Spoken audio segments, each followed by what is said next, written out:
the Minister on matters of public service and how public servants do conduct themselves. And honorable colleagues, I'm yet to hear from you. But for me, on my part, and make sure, honorable colleagues, don't bring in anything new for now. We need to have this one resolved first. This is a very big matter. We are speaking about issues of governance. Governance, the most important key issue in this country, governance.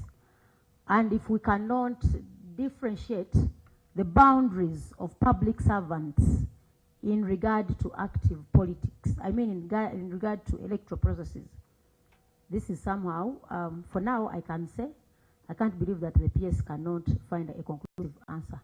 Honorable Nsamba, do you have anything to say?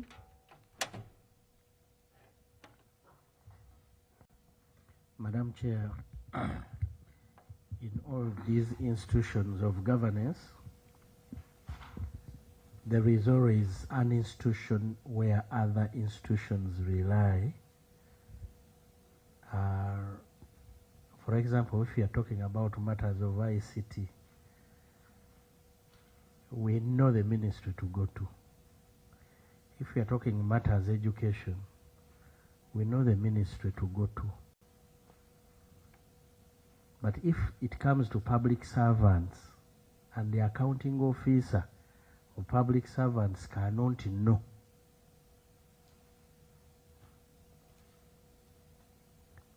for me, Madam Chair, it is either she has just undermined this committee because she came to answer other questions, or she may not be very qualified in the position she is. Either way. But they have been consulting from friends about her. She's a senior person. She has been in the ministry for some time. She knows her job very well. So, Madam Chair, even if the Attorney General wanted to know anything about public service, these are the people to consult. And I really find it unfair for the permanent secretary to come here and say she cannot guide the country. The good thing, whatever we are doing here is in public. It's public information, in public domain. Ugandans are able to see which kind of public servants they have. I expected at least minimum to give opportunity to the team she came with. But it looks like she's not even willing to give opportunity to the team to make an input on the same matter. Thank you very much, Madam Chair.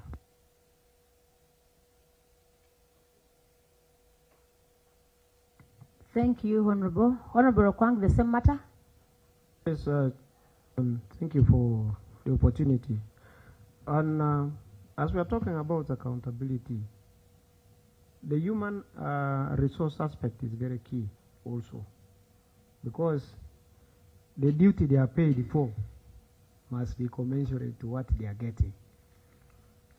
My other thing in the same is about interdiction. No, can we first conclude on this, please? Kindly reserve that. Honorable colleagues, as we do proceed, I have a very kind request. If you can allow. Because, yes, Honorable Suman. As you provide guidance, I've been looking at documents before us,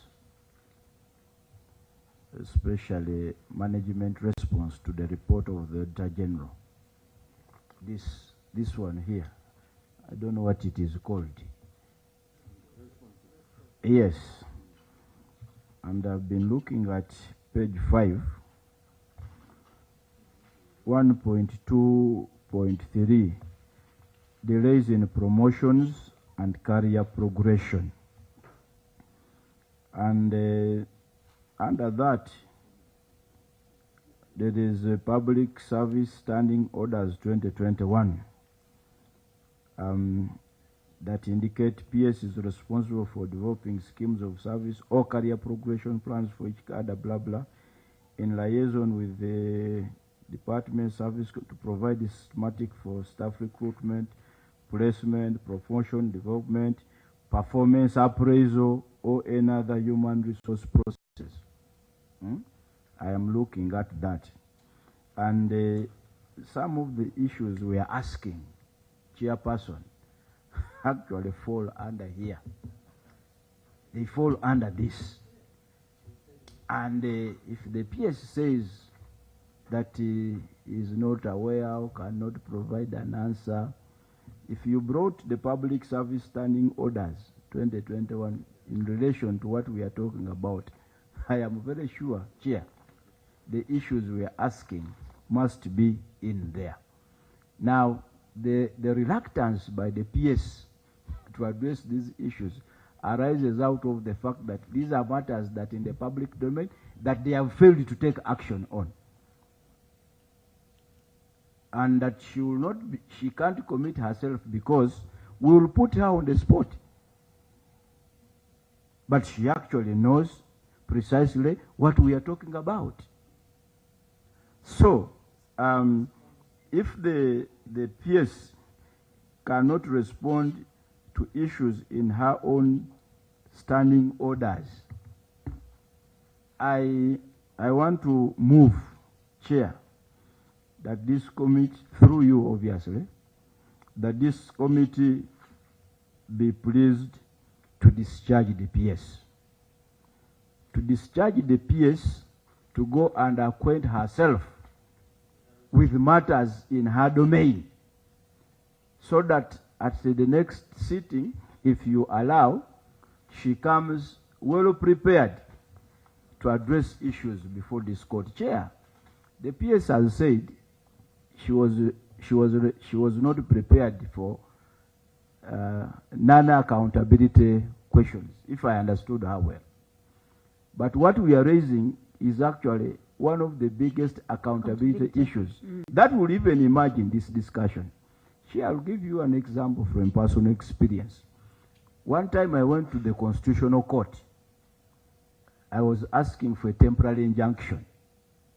And when I appeared before their lordships, they asked me that before I proceed, I should address them on the issue of quorum. There were 3. And when the Constitution says, in constitutional matters, they must be 5, minimum of 5. So they asked me, please address us on quorum. Are we competently seated to hear you when we are 3? This is not something I had prepared for. In fact, I tried to raise that issue. The late Justice Kakuru said, you are a senior lawyer, don't waste our time. Either you are prepared to address us on that. Then what I did was to ask for an adjournment. They said, we will not adjourn, but we will stand over the case. We've given you 1 hour. Come back and address us on whether 3 of us can competently hear you. And indeed, after 1 hour, I came back. And I said, well, as far as I'm concerned, because I wanted my way, I said, as far as I'm concerned, this is an interlocutory matter. It is a temporary injunction. The 5 are needed in a full petition, but this is a temporary issue I am seeking. They said, no. Well, eventually, they ruled that they were not competent. They threw me out. So the argument that I was prepared for accountability questions and not these other issues, with due respect, is not an argument made in good faith. It is an argument born out of, desire not to face certain facts. So, Chair, I beg to move that the committee be pleased to discharge the PS and her team to go and prepare better to come again and face this committee. I beg to move, Chair. Honorable, as I do respond to your submission, I want to reiterate these facts. As an accountability committee, we draw a mandate from these 2 parts of the Constitution. Number 1, in the national objectives and directive principles of state policy. That is accountability. I read it last time, and I want to read it verbatim for matters of emphasis.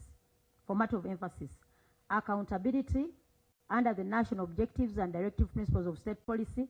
This is part 26. 1. All public offices shall be held in trust for the people. 2. All persons placed in positions of leadership and responsibility shall, in their work, be answerable to the people. 3. All lawful measures shall be taken to expose, combat, and eradicate corruption and abuse all misuse of power by those holding political or other offices.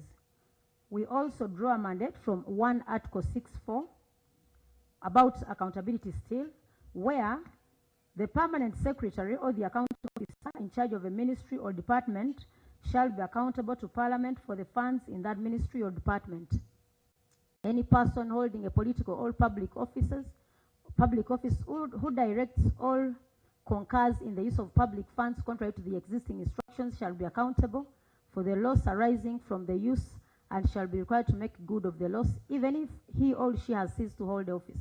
Parliament shall monitor expenditure of all public funds.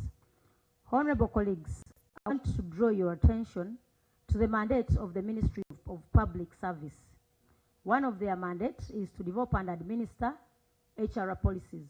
2 is management of systems and procedures. 3 is structures of public service, salary administration on top of the others.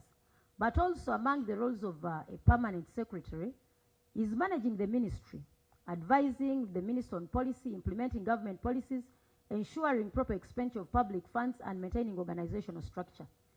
So, honorable colleagues, we are, as I rule on Honorable Asmani's submission, from the submission of the PS, we are not convinced that she cannot competently respond to a question of whether a public servant can actively participate in electoral processes. An example given was, can a public servant be a presiding officer? Can a public servant be a returning officer?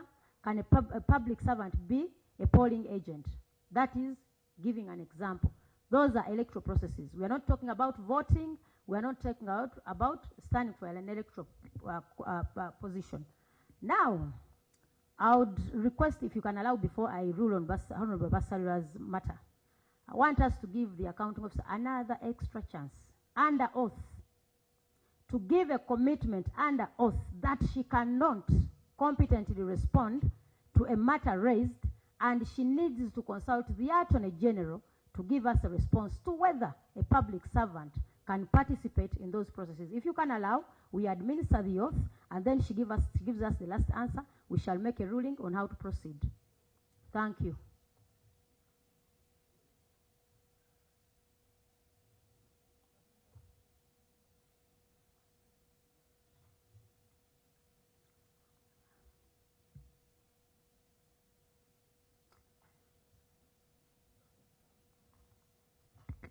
So let's proceed to administer the oath. Then she's going to tell us on oath that she cannot give us that answer, and she needs consultation from the Attorney General. Remember, we gave the accounting officer 20 minutes Chair. to consult. Yes? Chair, the accounting officer did ask for time to consult. And it was given. It was given. She still is not very sure. Without seeking to undermine your authority, I beg to move that the issue of the oath be waived or deferred, and instead my motion be given consideration so that this team is discharged and they come back on another day without necessarily taking, because Chair, the day you will give, if you choose to, because I know you don't have time, but the day you give, we will still raise the same issues. It's not that when an adjournment is given, we will shift in terms of issues. We will still raise the same issues. And probably or perhaps the answers will have been found Now, Chair, in the event that the answers will not be forthcoming, or there will be reluctance, that is when, Chair, I think will be moving to an oath. But as of now, Honorable Suman, with the Honorable Nsamba. Chair, I also want to plead with you that we will do the oath probably next time. I just want to plead to the PS that when you come back here, we come here because this is the beginning questions. There are thousands of questions we see here. When you return, kindly be ready to answer all questions. Some questions might be stupid from that side, but they mean a lot to Ugandans because we represent people, and these stupid questions are asked by the people. Because, for example, I gave an example that my cow appeared in yellow. My cow was seen mobilizing people. I told you I'm a chairperson of Roads Committee. My cow used the money for Roads Committee to do mobilization for the party. And you seem not concerned at all as the permanent secretary.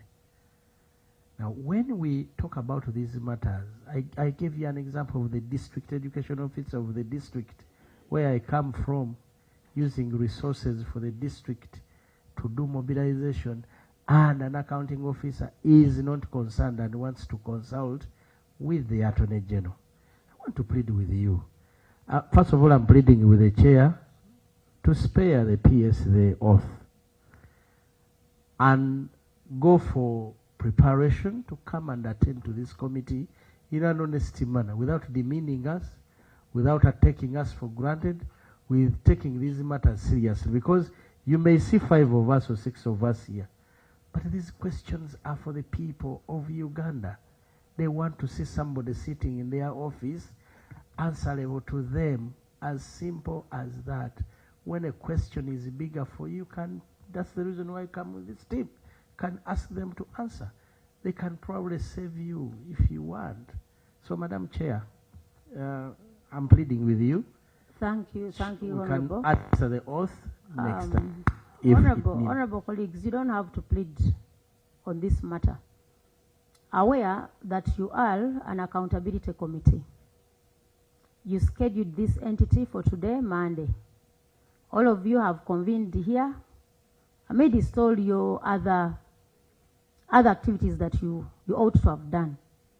We gather a very competent team here. I know the PS must have left other responsibilities and duties and reserved time for this honorable committee. I know she has sacrificed to appear here, though it's our noble duty to ensure that we serve the people. This is part of service. We have this entire competent team that has reserved time to come today. Only to remind you that as we are here, we spend public money.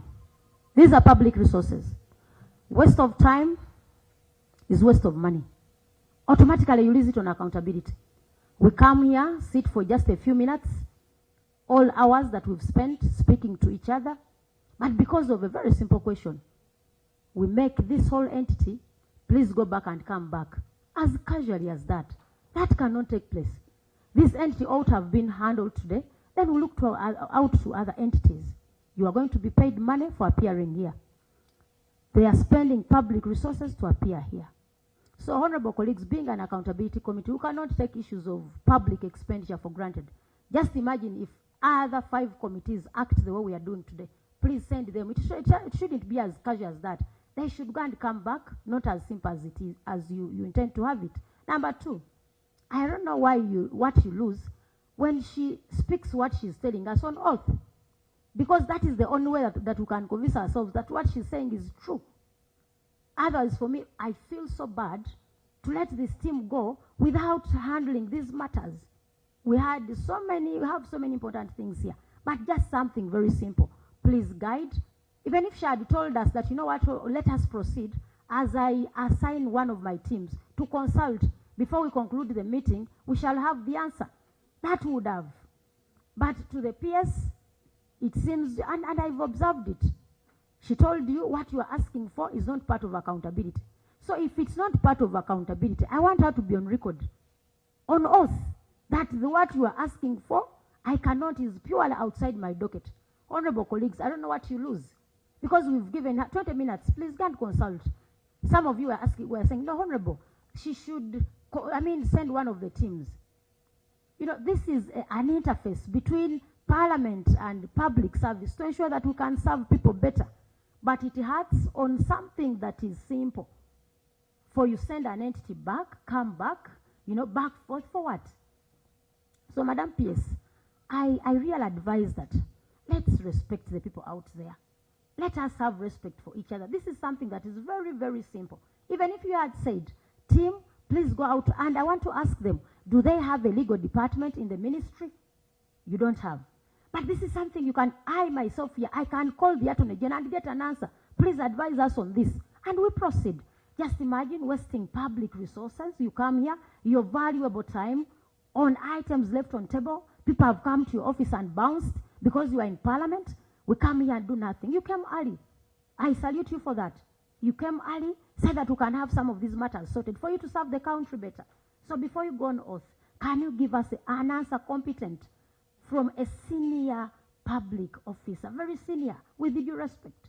Can we get a balanced answer from a competent public servant so that you convince the country? But you cannot say no, because it seems for you what we are asking is outside your docket, which is not. That is why I wanted us to convince us on oath that what you are asking is out of my docket. I cannot respond. But I want to tell you, you've been so unfair to the country, very, very unfair.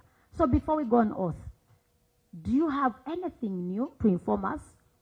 But colleagues, I want to assure you, if she cannot really treat this committee with respect, before we see her off, she has to go on oath, then we discharge the committee. We shall have done our part. And just know we have so many entities to handle. Something concerning the conduct of public servants is the duty and responsibility of public service. So if we cannot respond on this, then can we respond on these other matters when we cannot respond on something that is as simple as this? So you can also advise us on how to proceed, but for me, my kind request is, can we have a moderately convincing answer that the one we got before, so that we can proceed? It's not good for you to go and then you come back. I doubt whether that's the way we should run government business. Yes, PS?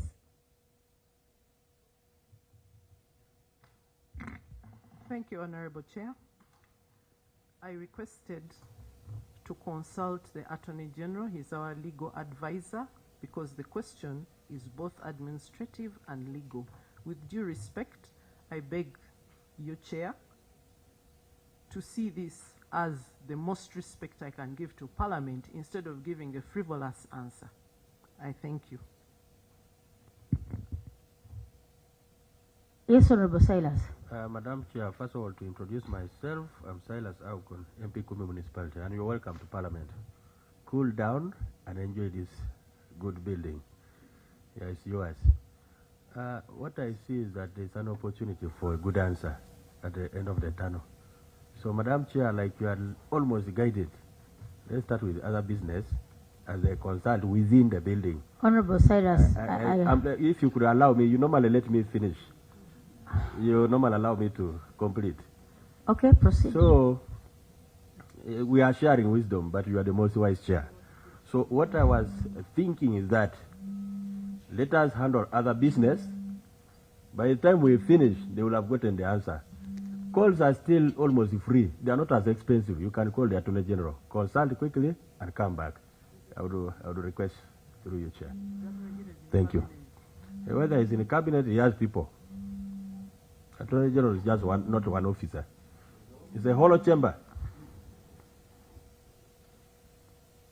By the way, Madam Chair, even if one of them chose to go by foot, they don't need a car. The office is just here. 10 minutes, you are done. You will come with a solid answer on a manual paper. Honorable Cyrus, thank you for your submission. But the accounting officer's response is not that she can give you the answer today. She has to go back herself and consult the Attorney General. But honorable members, when we are making submissions on some of these matters, Honorable Silas, you found us on a matter of governance. We asked a very simple question, that do we allow public servants, for example, to be presiding officers, to be polling agents, to be returning officers? That is the only thing that she cannot give an answer on. So if we cannot be advised on matters of public service, shall we get genuine answers on these other matters? So she said she will have to go back and consult the Attorney General. So, honorable colleagues, painfully, I beg that we see off our dear colleagues from this side, such that they can go back and prepare adequately enough to respond to matters of public service. Number two is for them to go back and have a rehearsal.